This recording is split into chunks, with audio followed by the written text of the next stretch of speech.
খ্রিস্টতে আশ্রিত সকল খ্রিস্ট বিশ্বাসী ভাই বোনদেরকে জানাই শুভ বড়দিন।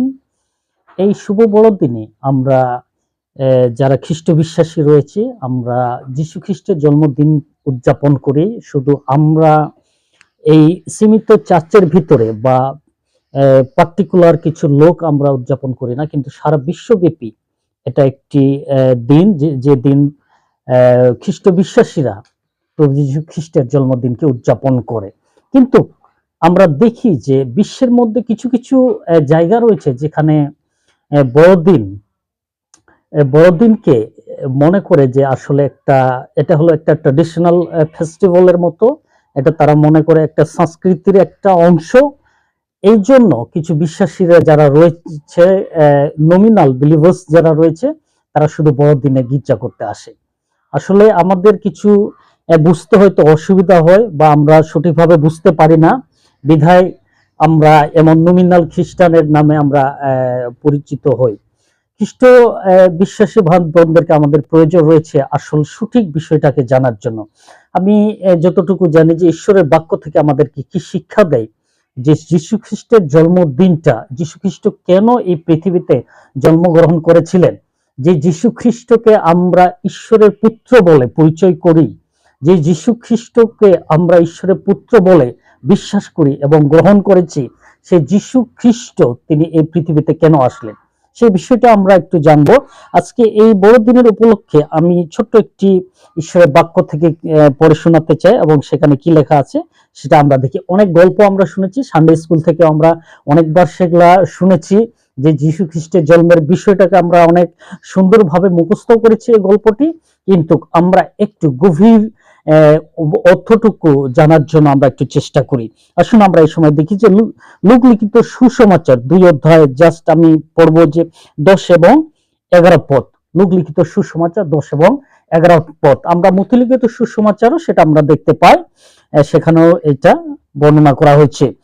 10 পদ এইভাবে লেখা আছে, তখন দূত তাহাদিগকে কহিলেন, ভয় করিও না, কেননা দেখো আমি তোমাদিগকে মহানন্দের সুসমাচার জানাইতেছি, সেই আনন্দ সমুদয় লোকেরই হইবে, সেই আনন্দ সমুদয় লোকেরও হইবে, কারণ অদ্য দাউদের নগরে তোমাদের জন্য ত্রাণকর্তা জন্মিয়াছেন, তিনি খ্রিস্ট প্রভু।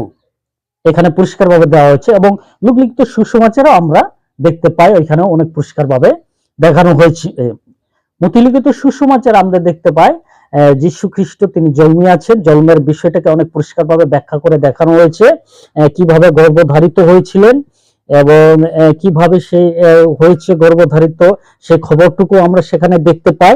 আর এখানে জন্মগ্রহণ করেছেন এবং সেই সংবাদ যে রাখালদের কাছে দেওয়া হয়েছে, সেই বিষয়টা আমরা এখানে দেখতে পাই। তো এখানে যীশু খ্রিস্টের জন্মের বিষয়ে যে বলা হয়েছে যে যীশু খ্রিস্ট কে, সেই পরিচয়টা আমরা এখানে দেখতে পাচ্ছি। যীশু খ্রিস্ট এই পৃথিবীতে জন্মগ্রহণ করেছেন, তিনি কে সেটা দেখতে পাই। একটু ইতিহাসের দিকে ঘুরে যায়। ইতিহাসে এরকম দেওয়া হয়েছে যে যখন পুরাতন নিয়ম এবং নতুন নিয়ম যখন লেখা হয়, সেখানে 400 বছর একটা গ্যাপ ছিল। 400 বছর একটা গ্যাপ ছিল, যেই গ্যাপের সময় একটা টাইম বলছে সেটা হলো ডার্ক পিরিয়ড ছিল। এই ডার্ক পিরিয়ড বলছে যে আমরা জানি যে ডার্ক পিরিয়ডটা বলছে অন্ধকারময় একটা টাইম ছিল, যে টাইমটাকে আমরা তুলে ধরি বা বলি যে টাইমটার সময় ঈশ্বর এবং মানুষের মধ্যে কোনো সম্পর্ক ছিল না। ঈশ্বর মানুষদের কাছে আর কোনো দর্শন বা কোন রকমের কথা তিনি আর বলেননি, সরাসরি ঈশ্বর মানুষের সাথে যোগাযোগ বিচ্ছিন্ন করে রেখেছিলেন। আমরা জানি এটা ইতিহাসে এরকম বলছে যে এই 400 বছর একটা গ্যাপ ছিল পুরাতন নিয়ম আর নতুন নিয়মের ক্ষেত্রে। এটা যখন পরিবর্তন হয়েছে, তখন আমরা দেখতে পাই যে মানুষ যখন ঈশ্বরকে খুঁজে করতেছে, ঈশ্বরকে যখন তারা চাইছে যে ঈশ্বর কোথায়, ঈশ্বর কোথায়, কিন্তু ঈশ্বর সে সময় সাইলেন্ট ছিলেন। তখন ইতিহাস বলছে যে তখন একটা রাজনৈতিক প্রভাব পড়েছিল মানুষদের মধ্যে, একটা রাজনৈতিক প্রভাব চলে আসছিল। তখন কি করছে আমরা জানি, ওই সময় ছিলেন হেরোদ রাজা, তিনি মানুষদেরকে নাম লিখিবার জন্য একটা আদেশ জারি করেছিলেন। সেটা আমরা দেখতে চাই পাই যে মথি লিখিত সুসমাচার অনেক সুন্দরভাবে সেটা বর্ণনা করে দেওয়া হয়েছে। আর এই 400 বছর গ্যাপের পরে যীশু খ্রিস্ট তিনি জন্মগ্রহণ করেছেন এবং সেখানেও আমরা দেখতে পাই যে এই 400 বছর যে অন্ধকার সময়টা ছিল, কোনো দর্শন ছিল না ঈশ্বরের, কোনো ঈশ্বরের আওয়াজ ছিল না মানুষদের মধ্যে, মানুষের সাথে গমনাগমনের বিচ্ছিন্ন ছিল। এই সময় মানুষ একটা বড় হাহাকারের মধ্যে ছিল। সেটাও আমরা মতিলিখিত সুসমাচারে আমরা দেখতে পাই, 2 অধ্যায়ের পর থেকে আমরা সেটা দেখতে পাই যে মানুষ একটা একটা কি বলবো, একটা জঘন্য পর্যায়ে ছিল, যে মানুষের আশাহীন অবস্থায় ছিল, যে ঈশ্বর যেহেতু মানুষদের সাথে আর কোনো যোগাযোগ করছেন না।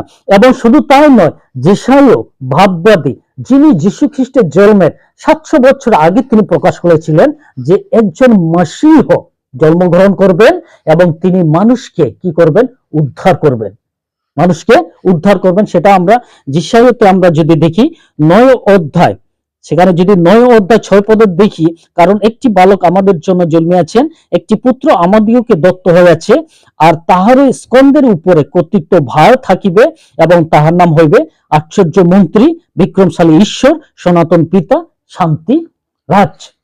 তিনি হচ্ছেন ওয়ান্ডারফুল কাউন্সিলর, তারপরে বলছে অলমাইটি গড, তারপরে বলছে এভারলাস্টিং ফাদার, তার বলছে প্রিন্স অফ পিস বলছে।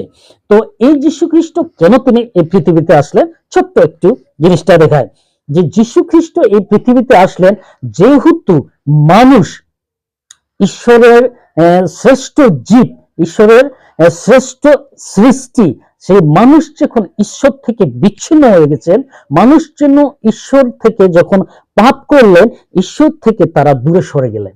সেটা বাইবেলে আমরা অনেক পরিষ্কার ভাবে দেখতে পাই যে ঈশ্বর থেকে তারা কি হলেন, বিচ্ছিন্ন হলেন। কেন? ঈশ্বর হলেন পবিত্র, মানুষ পাপ করে অপবিত্র হয়ে গেছে। মানুষ পাপ করলেন, মানুষ অপবিত্র হয়ে গেছে, ঈশ্বরের সাথে তাদের যে সম্পর্ক ছিল সেটা বিচ্ছিন্ন হয়ে গেছে। সেটা আমরা জানি, ইতিহাস বলছে, যে বাইবেল এই কথা বলছে। যখন মানুষ ঈশ্বর থেকে দূরে সরে গেলেন, তাহলে এই মানুষকে উদ্ধার করার জন্য ঈশ্বর কি করলেন, পরিকল্পনা করলেন। সেই পরিকল্পনা আমরা দেখতে পাই আদি পুস্তক 3 অধ্যায়ে। ঈশ্বর তিনি সেখানেই পরিকল্পনা করলেন যে আগামী দিনে মসীহকে তিনি পাঠাবেন, যে মসীহ এই পৃথিবীর মানুষকে পাপ থেকে উদ্ধার করবেন। সেটা আমরা দেখতে পাই। তো এই জন্য যীশু খ্রিস্ট তিনি এই পৃথিবীতে আসলেন। এবার আপনারা বলবেন যে কেন তিনি মানুষ হিসেবে আসলেন? এই জন্য মানুষ হিসেবে আসলেন, ছোট্ট একটা উদাহরণ দিয়ে আপনাদেরকে বুঝাই দিই।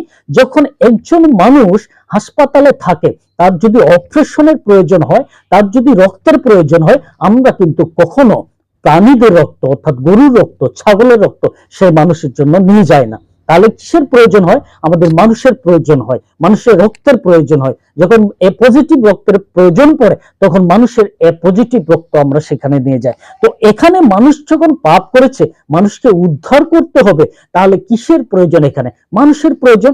সেই জন্য যীশু খ্রিস্ট ঈশ্বরের পরিকল্পনা অনুযায়ী মানুষ হিসাবে এই পৃথিবীতে জন্মগ্রহণ করলেন। তাহলে এবার বলবেন যে মানুষ যেহেতু পাপী, তাহলে সেই মানুষ কিভাবে আরেকজন পাপীকে উদ্ধার করতে পারবে? সেই জন্য তিনি মানুষ এবং ঈশ্বর হিসাবে এই পৃথিবীতে আসলেন। সেই জন্য তিনি মানুষ এবং ঈশ্বর, তিনি পবিত্র আত্মায় গর্ভধারণ হলেন, তিনি পবিত্র আত্মার মাধ্যমে এই পৃথিবীতে আসলেন, যাতে তাহার মধ্যে আর কোনো পাপ না থাকে। জিনিসটা এইরকম হয়ে গেছে। এই জন্য যীশু খ্রিস্ট তিনি আসলেন ঈশ্বর এবং মানুষ হিসাবে এই পৃথিবীতে। মানুষকে উদ্ধার করার জন্য মানুষের প্রয়োজন, আর সেই মানুষ অবশ্যই পবিত্র, নিষ্কলঙ্ক হতে হবে। সেই জন্য তিনি ঈশ্বর, এই জন্য তিনি ঈশ্বর। আর এই জন্য যীশু খ্রিস্ট এই পৃথিবীতে আসলেন, এবং তিনি আমাদেরকে তিনি আমাদের ত্রাণকর্তা। এই জন্য এখানে বলছে যে কারণ অদ্য দাউদের নগরে তোমাদের জন্য ত্রাণকর্তা জন্মিয়াছেন। তিনি হলেন আমাদের ত্রাণকর্তা। যীশু খ্রিস্ট আমরা বড়দিন উদযাপন করি, যীশু খ্রিস্ট কে আমরা এটা জানি না। যীশু খ্রিস্ট প্রথম যেটা উপাধি, প্রথম যেটা নাম, তিনি হলেন আমাদের ত্রাণকর্তা। তিনি আমাদেরকে পাপ থেকে উদ্ধারের জন্য এই পৃথিবীতে জন্মগ্রহণ করেছেন। এটা হলো প্রথম পয়েন্ট। তাহলে কিভাবে তিনি আমাদের ত্রাণকর্তা হয়ে এই পৃথিবীতে জন্মগ্রহণ করেছেন? এই জন্য তিনি ত্রাণকর্তা হয়ে, কারণ আমরা পাপী, আর এই পাপ থেকে উদ্ধারের জন্য আমাদের মানুষের প্রয়োজন। তার কারণ মানুষের রক্তের প্রয়োজন। রক্ত সেচন বিধি রেখে পাপের মোচন হয় না। আমরা সবাই জানি, এবং বাইবেল পরিষ্কারভাবে এই কথা বলে যে রক্তসেচন ব্যতি রেখে পাপের মোচন হয় না। সেজন্য তিনি ত্রাণকর্তা রূপে এই পৃথিবীতে আসলেন। তারপরে তিনি আমাদের হলেন খ্রিস্ট। খ্রিস্ট মানে হলো অভিষিক্ত ব্যক্তি, অ্যানয়েন্টেড পারসন। অ্যানয়েন্টেড পারসন, তিনি হলেন অভিষিক্ত, যিনি অভিষিক্ত, নিষ্কলঙ্ক এবং পবিত্র। তিনি হলেন একজন অভিষিক্ত মসিহা, ক্রাইস্ট মানে অভিষিক্ত ব্যক্তি। তাহলে তিনি নিষ্কলঙ্ক রূপে আমাদের কাছে তার পবিত্র রক্ত নিয়ে এই পৃথিবীতে জন্ম নিলেন, এবং তিনি হলেন প্রভু। তিনি হলেন প্রভু। একজন প্রভুই পারবেন মানুষকে উদ্ধার করতে, একজন প্রভুই পারবেন মানুষকে সেই পাপ থেকে মুক্তি দিতে, পাপ থেকে পবিত্র করতে একজন মানুষ পারবেন। তাহলে যীশু খ্রিস্টের জন্মের যে গুরুত্বপূর্ণ বিষয়টাকে আমাদের বুঝতে হবে, যে যীশু খ্রিস্ট ত্রাণকর্তা রূপে এই পৃথিবীতে জন্ম নিলেন, এবং তার জন্ম ছিল পবিত্র আত্মার মাধ্যমে, যাতে মানুষ হিসাবে নিষ্কলঙ্ক রূপে এই পৃথিবীতে জন্মগ্রহণ করেন এবং ত্রাণকর্তা হিসাবে মানুষকে পাপ থেকে উদ্ধার করতে পারেন। এবং তিনি হলেন খ্রিস্ট, যিনি অভিষিক্ত ব্যক্তি, মসিহ। মসিহের অর্থ হলো যিনি পাপ থেকে মানুষকে ত্রাণ করবেন। তিনি প্রভু, তার মানে তিনি হলেন ঈশ্বর। সবার যেন তাকে প্রশংসা করে, তিনি সবার প্রভু। আজকে আমরা খ্রিস্ট বিশ্বাসী যারা রয়েছি, যারা আমরা বড়দিনের বিশ্বাসী, যারা আমরা নমিনাল খ্রিস্টান, যারা আমরা যীশু খ্রিস্টের জন্মকে আমরা সঠিকভাবে বুঝতে পারি না, আমরা জগতের সাথে যীশু খ্রিস্টের জন্মদিনটাকে উদযাপন করি। কিন্তু আসলে যীশু খ্রিস্টের জন্ম হলো আমাদের কাছে একটা বড় চ্যালেঞ্জ। আমরা কি যে যীশু খ্রিস্টকে আমাদের হৃদয়ের মধ্যে জন্মাতে পেরেছি কিনা? যীশু খ্রিস্ট আমাদের হৃদয়ের মধ্যে জন্মগ্রহণ করেছে কিনা? যীশু খ্রিস্ট যদি আমাদের হৃদয়ের মধ্যে জন্মগ্রহণ করে, আমরা নতুনত্ব লাভ করেছি, আমরা নতুনত্ব লাভ করেছি, নতুন ভাবে কি হয়েছে, ট্রান্সফর্ম হয়েছে, রূপান্তরিত হয়ে গেছে যদি যীশু খ্রিস্ট আমাদের হৃদয়ের মধ্যে জন্মগ্রহণ করে থাকে। তো প্রিয় খ্রিস্টতে ভাই ও বোনেরা, চিন্তা করি যে যীশু খ্রিস্ট জেরুসালেমে জন্মগ্রহণ করেছিলেন, সেই যীশু খ্রিস্ট কি আমাদের দেহে জন্মগ্রহণ করেছেন কিনা, আমাদের হৃদয়ে জন্মগ্রহণ করেছে কিনা? কারণ আমাদের দেহ হলো ঈশ্বরের মন্দির, আর জেরুসালেম ছিল ঈশ্বরের সেই মন্দির। তো এইটা আমাদেরকে অবশ্যই বুঝতে হবে, আমাদেরকে অবশ্যই ভাবতে হবে যে যীশু খ্রিস্ট আমাদের হৃদয়ে জন্মগ্রহণ করেছে কি না।